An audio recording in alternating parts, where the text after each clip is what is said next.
what we're going to do is we're just going to explain what AI really is first, right? There's a word that gets thrown around a lot in the AI world is to be able to infer or inference, right? It's essentially a machine's ability to not just recognize patterns or to be able to have cognitive functions like being able to reason with something or learn something new or be able to interact with an environment, but it is also to be able to take that information and produce a desired result in a specific format. So for example, if you can write something and it can get converted into an image, similarly, how can we give it various different types of inputs for it to be able to produce visual or written or any other type of information that we may need from it.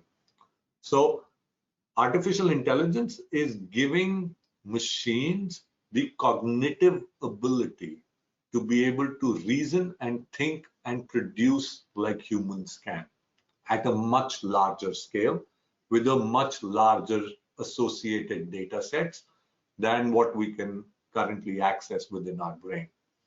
So that is what AI is. It's making machines smarter in not just being able to solve a specific problem, but to be able to solve from a general perspective much larger problems.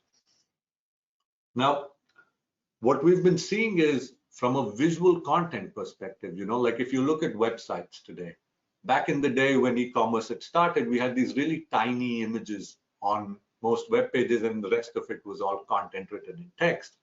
And over the years, you'll see more and more real estate on your web page is covered by visual content. Now that's images, videos, interactive experiences, all of that. Now, one of the surveys that we've been tracking very closely shows us how on average about 20 to 25% additional content from a visual standpoint is produced every year. And the companies that are doing really good have been able to double their capacity to produce visual content year over year to keep up with demand across social media, e-commerce, catalogs, various other platforms that you sell through. So that's just been our learning on how visual content is taking more and more space on your website as well as on all the other platforms, whether you're selling on a marketplace. Now, I think Nicolina's got another poll for you. The next poll we have is, have you doubled your visual content production in the past year? Select the following, yes or no.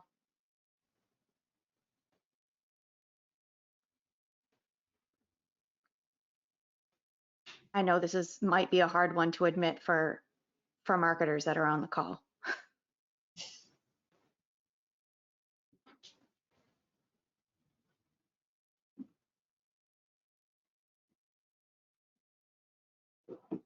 Variety of neck and neck results here. Okay. Couple more seconds and I'll close the poll.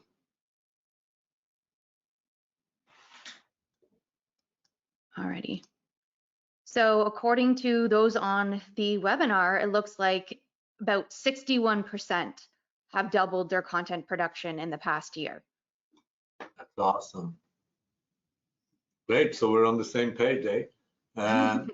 So what we've also done is looking at it from a more bandwidth perspective where fewer team members can do more. And that's what brands and companies really want, is for us to be able to produce more content, be able to sell more effectively online without having to constantly grow your resources.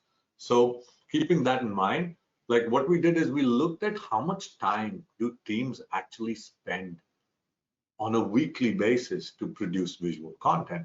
And the figures are a little bit all over, but what we're seeing is we're seeing approximately 20 to 40%, give or take, on average, is the amount of time that teams are spending in just creating visuals every week.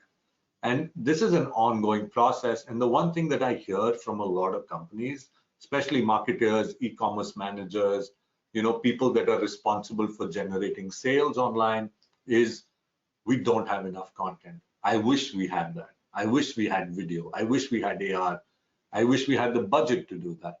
Or I wish we had the bandwidth to be able to include that. Oh, we're going to look at it next year. And that's kind of the common conversation that we have, where our customers or even people in the industry tell us that they want to do more content. They just don't have the bandwidth or the team size or the throughput to be able to do it. Now, that's kind of what we're trying to solve for.